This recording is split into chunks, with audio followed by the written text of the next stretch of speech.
Hello and welcome to the session on positive parenting and managing behaviour. My name is Lauren. And I'm Karen. Karen and I have been family health workers for over 30 years between us and have worked with children in various roles for over 50 years. As you can imagine, we have lots of knowledge and experience. We are both mothers, so empathise with how difficult it can be to manage some of the challenging behaviours displayed by our children. Before we start the session, it's important to note that all the information and advice offered in this podcast is based on research and how children's brains develop, how children learn, as well as evidence-based practice. During the session, we hope to give you advice and strategies on how to manage that challenging behaviour and in a positive way, as well as exploring some of the reasons why children may not always behave as we would like them to.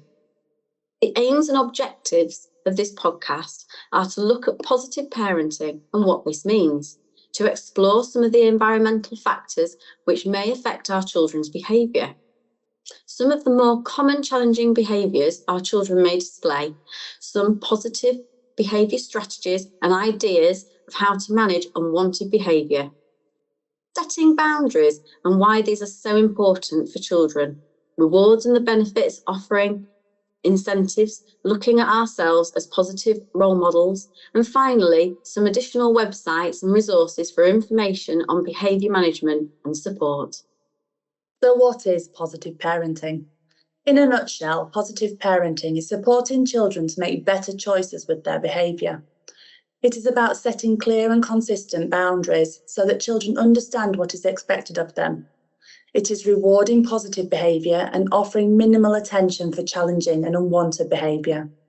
Children often just want our attention, and sometimes children display unwanted behaviour as they learn this is a very quick and effective way to get it. Positive parenting is about teaching children that they will receive much more attention through positive behaviour than they will through unwanted behaviour. It is also important to note that we do not promote physical punishment of any form, and research supports that this is not a positive method of behaviour management and will not result in a child changing their behaviour. In fact, physical punishment can make children's behaviour much worse. All behaviour displayed by our children is a form of communication. In order for us to better understand what our children may be trying to tell us, it is important that we first explore what might be influencing their behaviour. Environmental factors simply means what else might be happening in our family or wider community that may be impacting on our children. Some of these are listed on the slide, but you may be able to think of many more that are more specific to your own child and family circumstances. Confusion. This may be due to inconsistent boundaries or rules. If one parent says it's fine for a child to jump on the sofa, but the other parent tells a child off, this can send a very confusing message, which can leave a child angry and upset. Children need consistent rules and boundaries to help them to feel safe and secure. Strong feelings and emotions can be very difficult for children to understand. They may be feeling worried about a house move, anxious about starting preschool, scared about a parent returning to work, or angry at the arrival of a new sibling. They may display these feelings by hitting out at a parent or crying and screaming when they are asked to do something like tidy away their toys. Children can find it difficult to tell us how they feel, as they do not always have the correct names for strong feelings and emotions, and do not have the ability to manage how they feel in a positive way. Physical problems can also cause our children some difficulty with behaviour. Being hungry, tired, and poorly can all affect how our children behave. This is also true of us. If we are tired, hungry, and feeling unwell, we cannot always manage our children's behaviour as well as we would like. Change is a major factor when thinking about children's behaviour. Change can be something small like moving from a cot to a bed, but it can also be bigger issues such as a house move, the death of a relative or pet, a new baby, a separation or divorce, a parent returning to work, the child starting a childcare setting, or being cared for by another relative. All of these changes can cause children to feel strong negative emotions such as worry and anxiety. Children can also become very frustrated very quickly if they are unable to do something. This could be in relation to a skill they do not yet have, such as clear speech or the ability to reach a toy that they want. Or it could be in relation to them wanting an item they cannot have, such as wanting sweets before dinner or wanting to play with a television remote. In some instances, we have to say no to our children in order to keep them safe. Some of the challenging behaviour you may see from your child can be worrying, such as headbanging or biting. Many young children can go through phases of doing this. Some other common challenging behaviours may include hitting, kicking, scratching, nipping, throwing, and temper tantrums. In these instances, it is important to try and remain calm and to explain to your child in simple, clear terms why behaviour is not acceptable. For example, if your child hits you, you could say, "No hitting, kind hands."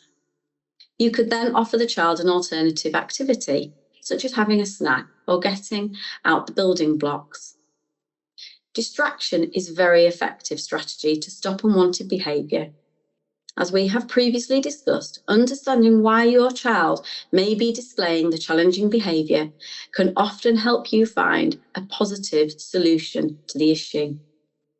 It is important to remember that biting or hitting a child back is never the right thing to do, as it can leave your child angry, frustrated, and it will often make the child's behaviour worse.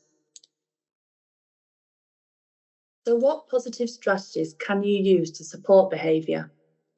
Sometimes children display unwanted behaviour to gain our attention. It is therefore important that we try to give children lots of positive attention. Spending time playing with them, reading books, and praising good behaviour throughout the day are all lovely ways to build a positive bond with your child. Show them that you love them, as well as reinforcing positive behaviour you would like to see from them. Offering minimal attention for unwanted behaviour and lots of positive attention for good behaviour is often a really good starting point when thinking about making changes to how we parent our children. Sometimes children appear to want our attention at difficult times, when we're making dinner, for example. In this case, it is worth trying to plan ahead. Can the child help you with dinner? Can you spend 10 minutes playing with them before it's time to prepare dinner? In many cases, making these small changes will help to reduce the attention-seeking behaviours displayed by your child. One useful strategy to manage unwanted behaviour is to ignore it. If your child is safe, it is okay to ignore unwanted behaviour. This may mean you walking away to another room. You may want to explain to your child in simple terms why you are walking away or why you are ignoring the behaviour first. This is especially useful with tantrums. It is important that we remain calm when speaking to our children and to let them know that when they have calmed down, you'll be waiting for them to offer a reassuring hug. Distraction is another positive strategy you could use alongside ignoring unwanted behaviour. Distraction is about refocusing your child onto another, more positive activity.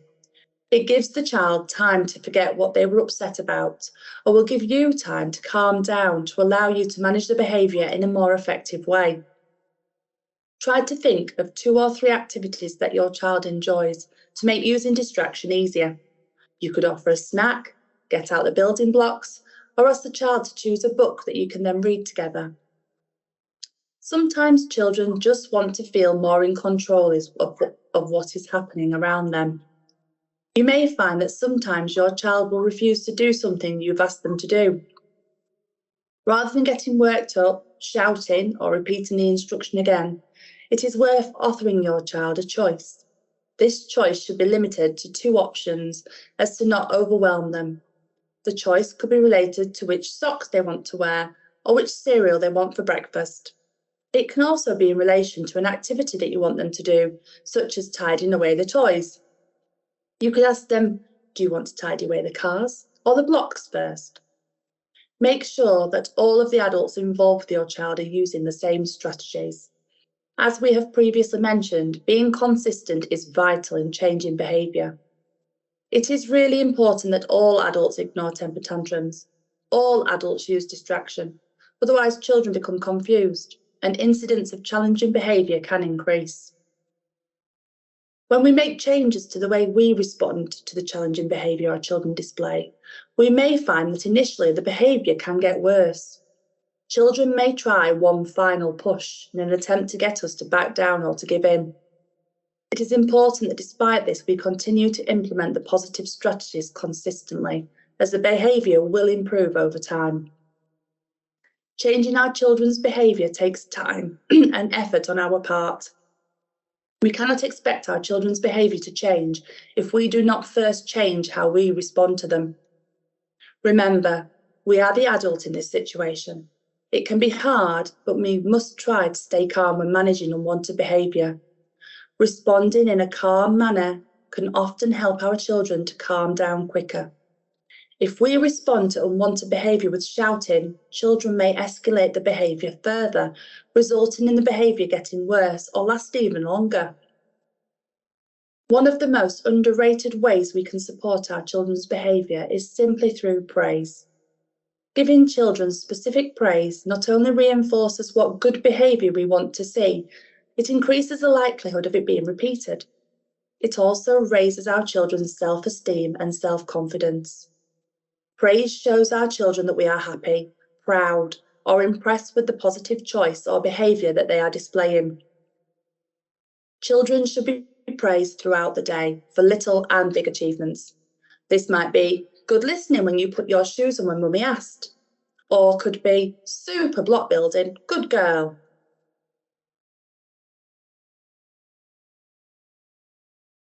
Why are boundaries and routines important for children? Having agreed boundaries and predictable routines help children to feel safe and secure. They can also help with developing children's self-confidence, curiosity, social skills and self-control, communication skills, and much more. Setting boundaries with our children is an important part of behaviour management. Depending on your child's age, you may wish to discuss what these boundaries may look like. As children are more likely to follow them if they are involved in the process. We often refer to these as house rules. House rules should be positive and focus on what behaviour you would like to see from your children, rather than the behaviour you don't want to see.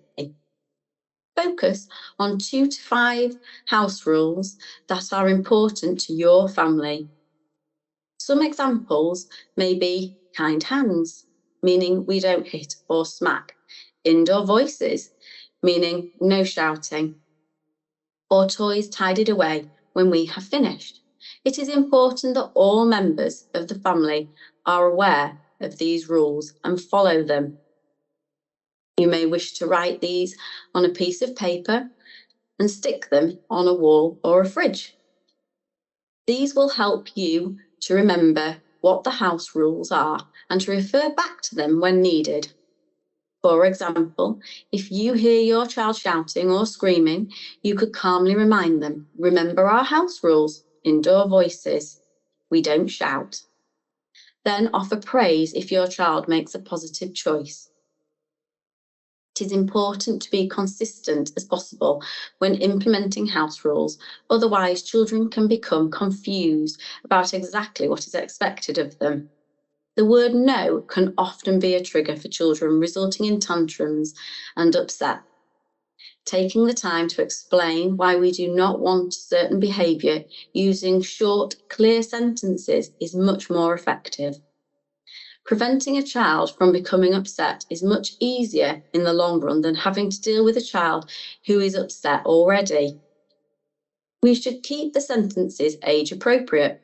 For younger children, this may just be 2 simple words such as stop, danger. For children, it may be kind hands, we do not hit mummy, or no throwing bricks, they will hurt someone. With these examples, using distractions as soon as you have highlighted the problem can often prevent children from becoming upset as it quickly diverts their attention onto something more positive. Think about the daily routine. Children like structure and predictability. As we have previously explored, change can be upsetting for children and, in result, challenging behaviour. Try to have similar routines for children, whether it is the morning routine, getting up, having breakfast, brushing teeth, getting dressed and going to nursery, or bedtime routines, supper, bath, pyjamas on, teeth brushed, book time, good night kiss and hug. Talk to your child about what the day may look like. This can be done as they are getting dressed or during breakfast time. For younger children, this may be supermarket first, then the park. For older children, it may be today we can go to the park after you've got dressed. Then we'll go in the car. We can visit the park and then go to the supermarket, and then we can come home for lunch. Having a structure to our day can also help adults feel more in control of what is going to happen and what we need to achieve, and can help our mental health. Rewarding our children's positive behaviour can be a great motivator. Children want our approval and our attention. Offering children a reward for positive behaviour can also increase the chance of that behaviour being repeated. Rewards show our children that they are succeeding, that you have recognised that they are succeeding, and give children our positive attention. They show children that positive attention is much more fun than negative attention. Rewards need to be age appropriate and something that will work for your child. Rewards may need to be changed frequently to keep your child motivated. For younger children, rewards need to be instant. For older children, they may be able to wait until the end of the day. You know your child best and what will work for them. Initially, your child may need a reward more frequently. For example, every time they put their shoes on when asked, or every time they tidy away their toys. A reward may also change from being a physical object to verbal praise as the behaviour becomes more embedded. Remember, it is important that you do not promise rewards you cannot give, and to never remove or withdraw a reward that a child has earned, even if their behaviour has been challenging since they received it. Taking away rewards that children have been given or promised can leave them confused, upset, frustrated, or angry. What a reward might look like. Some examples of appropriate rewards for children may include reading an extra story, either at bedtime or after a snack, taking part in an activity that your child enjoys, such as kicking a ball in the garden or playing with Play-Doh. It could be stickers on a chart or on their top. These rewards can be especially useful when thinking about toilet training. Verbal praise.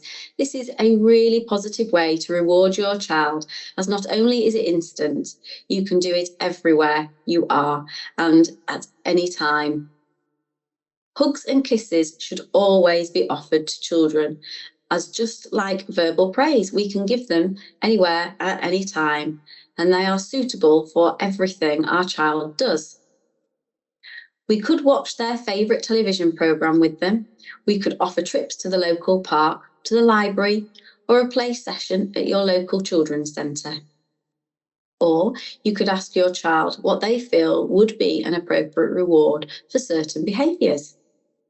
Rewards do not need to be expensive or complicated. Children appreciate a wide variety of rewards, and often verbal praise, hugs and kisses, and stickers are their favourites. Being a positive role model. Children learn by copying and repeating what they see and hear from the adults around them. As a parent, you have a responsibility to role model positive behaviour and language to your child. How we manage challenges in our lives will impact on how our children manage difficulties in theirs. If we shout when we are cross or frustrated, then children will think this is how strong emotions and negative emotions are managed. If we remain calm, take deep breaths, or count to 10, children will observe a much more positive method of emotional regulation. Unlike adults, children find emotional regulation very difficult and can get frustrated or angry very quickly. This is why it is even more important that we role model how we manage these feelings in a positive manner. Another way you could be a positive role model for your child is by getting down to their level. This may mean crouching down or sitting down so that you are at eye level with them. This shows your children that we are actively listening and care about what they have to say.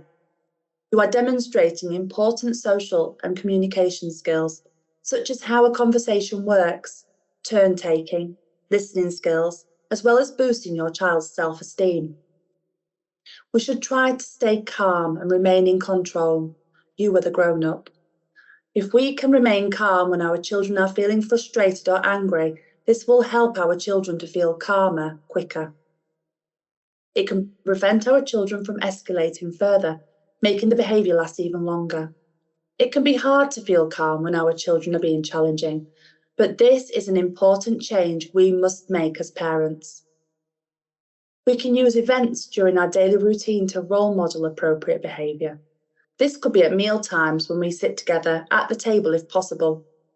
This can help to strengthen the family bond, as well as allowing children to see important skills, such as how we hold a fork and a spoon, how we drink from a cup, how we cut up our food, and can encourage children to try new or different foods as they see other family members trying them. We can demonstrate road safety when we are out and about by showing our children that we do not dash across the road. We must stop in a safe place, look both ways, and then carefully cross. Many of these things you may already be doing without realising the positive benefits to your child.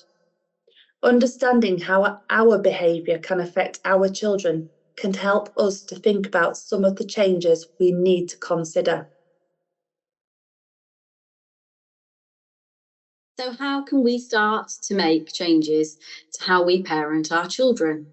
You could start by making a list of things that you would like to try and change. This may be introduction to some household rules, to make a conscious effort to praise your child more, or try and demonstrate a more positive way to regulate your own emotions. Change can be difficult at first, so don't try and change too much all at once. We can become overwhelmed with lots of changes, as can our children. Small changes are much more likely to have a lasting effect on both our parenting style and our children's behaviour.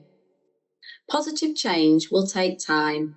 It takes time to implement new strategies effectively and continuously, and it takes time for these changes to have an impact on our children's behaviour. Don't give up. Putting in the hard work now will make life easier and better for you and for your child. Unless you are consistent with your changes you are making, behaviour will not improve. A constant approach from all of the adults in your child's life will, over time, make a positive difference. Most importantly, you must be prepared to make the changes and how you respond to your child's unwanted behaviour in order for their behaviour to improve. Children cannot change their behaviour without our help and support.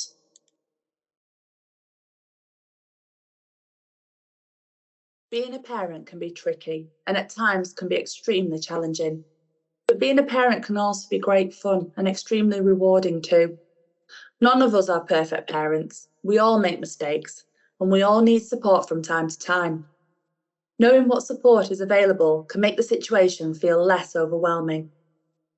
It is useful to think about the people around us that can offer help and support if we are having a difficult time. This may be a telephone call to offload a worry or a difficult day. It may be a cup of tea and an opportunity for a different adult to play with your child for a while to help take the pressure off. Think about family and friends who you can call on to help and support. Neighbours can be very understanding and supportive, especially if they have children of their own. Health professionals such as your GP, your health visiting team for preschool children, they can offer support on a wide range of parenting issues, as well as signposting to relevant services, groups, charities and websites that may help. Nursery and school staff can be very supportive and can also help to reinforce some of the positive changes you make at home, in the preschool setting or school setting.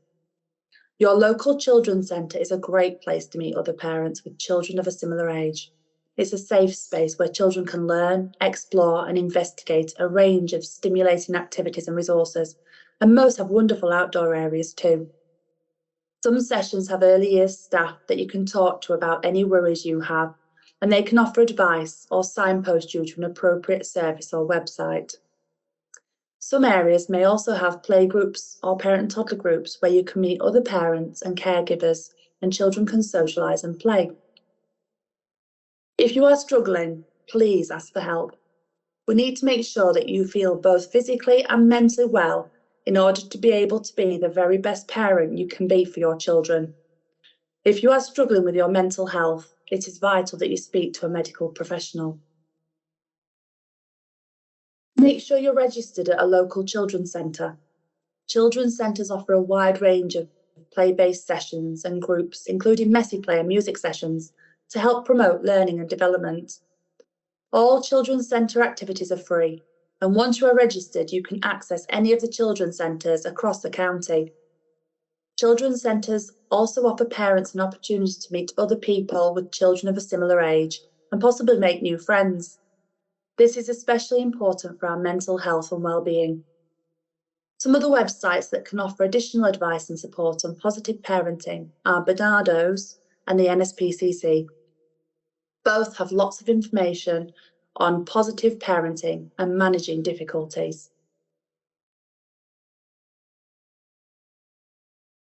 What next? Make the changes to how you respond to your child's unwanted behaviour. Give the changes time. We recommend waiting at least 3 months to ensure that the strategies have been given time to make the changes to the behaviour. There are no quick fixes when it comes to changing our parenting style. If after this time things are still challenging, you can call the health visiting team for more support. Thank you for watching our podcast today, and good luck.